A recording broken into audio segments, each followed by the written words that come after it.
അസ്സലാമു അലൈക്കും വറഹ്മത്തുള്ളാഹി. അൽഹംദുലില്ലാഹി റബ്ബിൽ ആലമീൻ. വസ്സലാത്തു വസ്സലാമു അലാ അഷ്റഫിൽ മുർസലീൻ വഅലാ ആലിഹി വസഹ്ബിഹി വസല്ലം.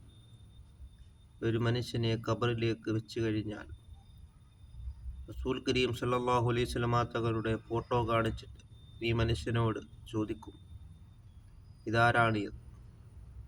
അപ്പോൾ മുഹബ്ബീങ്ങളായ മുഅ്മിനീങ്ങളായ ആൾക്കാർ പറയും, ഹാദാ റസൂലുള്ള, ഇത് റസൂൽ കരീം സല്ലല്ലാഹു അലൈഹി വസല്ലമ തങ്ങളാണ് എന്ന് സ്വന്തമായിട്ടൊരു അഭിപ്രായം പറയും.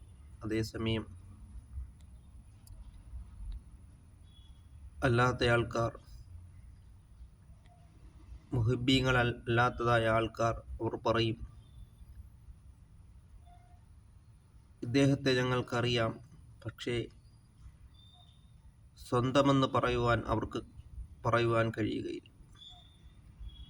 അതുകൊണ്ട് നാം മദീനത്തു റസൂലില്ല, മദീനയുടെ രാജാവ് സയ്യിദുനാ മുഹമ്മദുർ റസൂലുള്ളാഹി സ്വല്ലല്ലാഹു അലൈഹി വസല്ലമ തങ്ങളെ നാം കൂടുതൽ മഹബ്ബത്ത് വെച്ചെങ്കിൽ മാത്രമേ, സ്നേഹിച്ചെങ്കിൽ മാത്രമേ നബിതങ്ങളെ പറ്റി നമുക്ക് പറയുവാൻ കഴിയുകയുള്ളൂ.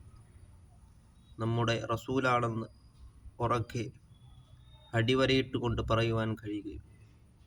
അതുകൊണ്ട് നാം അള്ളാഹുവിനെ നാം തഖ്വ ചെയ്ത് നാം ജീവിക്കുവാനും, അസ്സലാത്തു അലാ റസൂലില്ലാഹി സ്വല്ലല്ലാഹു അലൈഹി വസല്ലം, നബി സല്ലല്ലാഹു അലൈഹി വസല്ലമ തങ്ങളുടെ പേരിൽ രാവും പകലുമായി ധാരാളം സലാത്തുകൾ നാം വർദ്ധിപ്പിക്കുകയും, നാം മൻ സ്വല്ലാ അലൈഹി അശറ സലവാത്ത്, നബി സല്ലല്ലാഹു അലൈഹി വസല്ലമ തങ്ങളുടെ പേരിൽ ഒരു സലാത്ത് ചൊല്ലിയാൽ 10 സലാത്ത് ചൊല്ലിയതായ പുണ്യമാണ് അള്ളാഹുവിൽ നിന്നും നമുക്ക് ലഭിക്കുന്നത്. അതുകൊണ്ട് നാം കിട്ടുന്ന സമയം മുഴുവൻ ധാരാളം സലാത്തുകൾ വർദ്ധിപ്പിക്കുകയും, അങ്ങനെ നാം മഹബ്ബത്തു റസൂലില്ലാഹി സ്വല്ലല്ലാഹു അലൈഹി വസല്ലം, നബി സല്ലല്ലാഹു അലൈഹി വസല്ലമ തങ്ങളെ കൂടുതൽ മഹബ്ബത്ത് വെക്കുന്നവരിൽ അല്ലാഹു തആല നമ്മളെ ഉൾപ്പെടുത്തുകയും ചെയ്യുമാറാകട്ടെ.